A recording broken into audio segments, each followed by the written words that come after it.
Horror कहानियाँ थी। अगली मौत किसकी? संजीव अपने दोस्तों राघव और प्रतीक के साथ बियर बार में बैठकर बियर पी रहा था। संजीव आज बहुत खुश लग रहा था।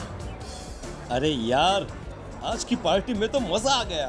तुम दोनों दोस्तों के साथ तो मेरी जिंदगी इतनी अच्छी है कि क्या बताऊं कितनी अच्छी है। अरे भाई, अब दोस्ती की है तो जीना मरना सब साथ में। हाँ अरे अरे यार सुनो, जल्दी से एक बियर और ऑर्डर करते हैं ना, एक आखिरी, और उसके बाद ये जश्न यहीं खत्म हो जाएगा। अरे हाँ हाँ, क्यों नहीं। वेटर, जल्दी से 2 बियर की बोतल लेकर आओ। आज मेरे दोस्तों को जश्न मनाना है, क्यों? इतने में वहां पर एक बहुत सुंदर लड़की छोटे छोटे कपड़े पहनकर हाथ में बियर की बोतल लेकर उसके पास आती है। ये लीजिए, आपने बियर ऑर्डर की थी ना, मैं लेकर आ गई। क्या बात है यार, इस बार की वेटर तो बड़ी सुंदर है। अब बियर लेकर आई हो तो अपने हाथों से ही पिला दो ना। हाँ हाँ, क्यों नहीं, जैसा आप बोलोगे मैं वैसा ही करूँगी। क्या बात है यार, अब तो लगता है रोज यहीं आना पड़ेगा।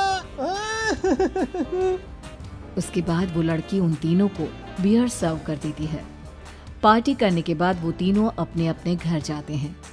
प्रतीक संजीव और राघव को उनके घर छोड़कर जैसे ही अकेला अपनी कार में आकर बैठता है तो अचानक उसे एहसास होता है जैसे उसकी कार की पीछे वाली सीट पर कोई बैठा हुआ है।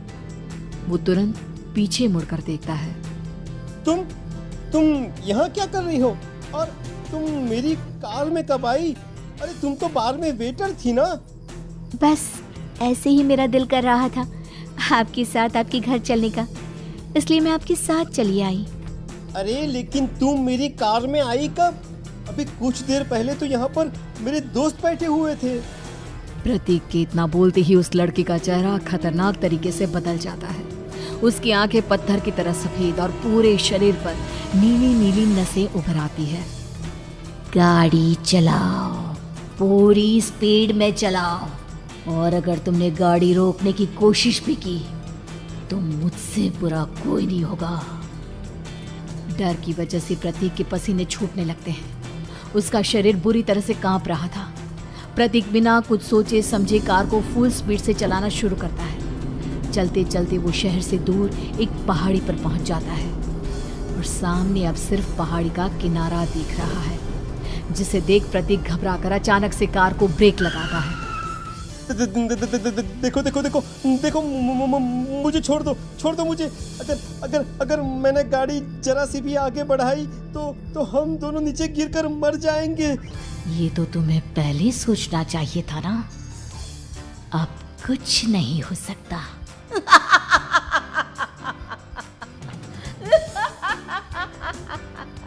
छोड़ दो मुझे। नहीं प्लीज मुझे छोड़ दो। प्लीज मुझे जाने दो। छोड़ दो मुझे। गाड़ी आगे बढ़ाओ। और तभी अचानक से बिना प्रतीक के स्टार्ट किए उनकी कार आगे बढ़ती है और गहरी खाई में गिर जाती है। उसके चीखने की आवाज़ चारों तरफ सुनाई देती है।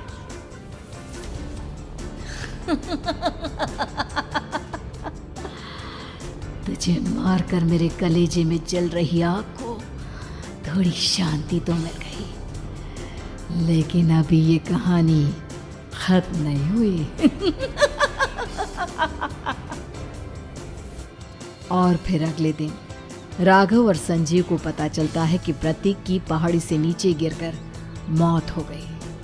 अरे कल रात की तो बात है यार, हम सब बैठकर पार्टी कर रहे थे, लेकिन मेरी एक बात समझ में नहीं आ रही।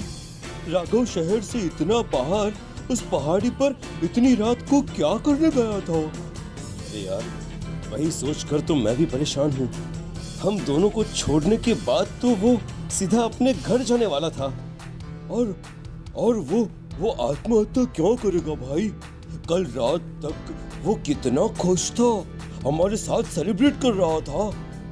हाँ, लेकिन पुलिस ने तो यही कहा है कि प्रतीक ने अपनी कार को जानबूझकर पहाड़ी से नीचे गिरा दिया और आत्महत्या कर ली। अरे यार, संजीव मेरी तो कुछ भी समझ में नहीं आ रहा है। चल ठीक है, अब मैं अपने घर जाता हूँ। Okay bye. राघव अपने घर में अकेला था। दोपहर का वक्त था। तभी दरवाजे की घंटी बजी। कौन है? अरे 1 मिनट रुको, अभी आता हूँ। राघव ने जैसे ही दरवाजा खोला उसने देखा कि सामने एक बहुत खूबसूरत लड़की खड़ी हुई है। कौन है आप और यहाँ किससे मिलने आई है? देखिए ना, बाहर बारिश शुरू हो गई थी, मेरी गाड़ी खराब हो गई है। आपका घर नजर आया तो सोचा कुछ हेल्प ले लेती हूँ। क्यों नहीं, आइए ना, आइए आइए।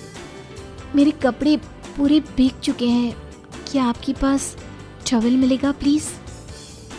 राघव अपने बाथरूम से एक टॉवल लाकर उस लड़की को देता है। थैंक यू सो मच, अब मैं चलती हूँ। अरे इतनी क्या जल्दी है? आप चाहे तो बारिश रुकने तक यहाँ पर रुक सकती हैं। हाँ। लड़की ने पलटकर राघव की तरफ देखा। नहीं, मुझे जाना होगा, मेरा काम बाकी है। और वो वहां से चली गई। उस लड़की के जाने के बाद राघव अपने बाथरूम में नहाने के लिए गया और जैसे ही उसने बाथरूम में देखा तो उसका टॉवल वहीं पर लटका हुआ था। उसने टॉवल हाथ में लिया तो देखा कि उसका पूरा टॉवल खून के धब्बों से सना हुआ है। अरे अरे ये क्या? ये टॉवल तो मैंने उस लड़की को दे दिया था। ये वापस मेरे बाथरूम में कैसे आ गया? और इस पर ये खून के धब्बे कहाँ से आ गए?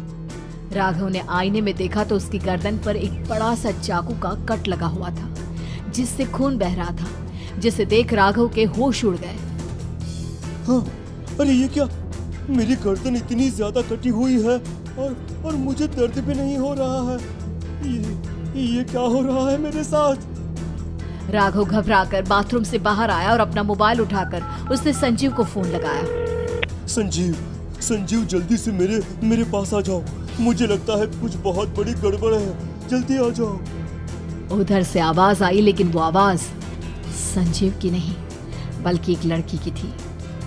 कुछ अजीब नहीं हुआ है, बस तुम्हारी मौत तुमसे मिलने आई थी और तुम्हें मार कर चली गई। अब तुम इस दुनिया का हिस्सा नहीं हो राघव, इसलिए तुम्हें अपनी गर्दन के कटने का दर्द भी महसूस नहीं हो रहा। नहीं, ऐसा नहीं हो सकता, ऐसा नहीं हो सकता। कौन हो तुम? तुम्हारी मौत। अब संजीव के पास खबर पहुंचती है कि राघव ने अपने ही घर में चाकू से गर्दन काटकर आत्महत्या कर ली। ये सुनने के बाद संजीव के होश उड़ गए। वो पसीने से तरबतर हो गया और एक अनजाना डर अब उसके दिल को सताने लगा। संजीव के साथ ही उसका एक छोटा भाई राजीव भी रहा करता था। अपने भाई को इस तरह परेशान देखकर राजीव उसके पास आया। अरे भैया, क्या हुआ भैया? आप इतने घबराए हुए क्यों लग रहे हैं? प्रतीक और राघव की मौत, मेरा मतलब मेरी कुछ समझ में नहीं आ रहा भाई। अचानक से मेरे दोनों दोस्तों ने आत्महत्या क्यों कर ली? अरे वो तो मेरी भी समझ में नहीं आ रहा है भैया। हाँ, हो सकता है कि कोई परेशानी होगी और इसीलिए उन्होंने ऐसा किया होगा। हाँ, लेकिन दोनों की जिंदगी में एक साथ परेशानी और दोनों का इतनी खतरनाक तरीके से आत्महत्या करना, कहीं ऐसा तो नहीं मैं भी मर जाऊंगा? अरे आप ऐसी बातें क्यों कर रहे हैं भैया? वैसे ही मैं इतना परेशान हूँ। जब से अंजलि ने मेरा साथ छोड़ा है तब से सब कुछ बहुत अजीब सा हो गया है। रोज रात को डरावने सपने आते हैं। ऐसा लगता है जैसे अंजलि बार बार मेरे सपनों में आकर मुझे डराने की कोशिश करती है। अंजलि का नाम सुनते ही संजीव की आंखें फट गई और उसके गले में आवाज अटक गई। उसके चेहरे पर घबराहट साफ नजर आ रही थी। कौन थी वो लड़की जिसने प्रतीक और राघव को आत्महत्या की आड़ में मौत के घाट उतार दिया? और कौन थी अंजलि जो बार बार राजीव के सपनों में आकर उसे डरा रही थी? अंजलि का नाम सुनकर संजीव इतना घबरा क्यों गया? इन सवालों के जवाब जानने के लिए देखिए इस खतरनाक कहानी का अगला भाग।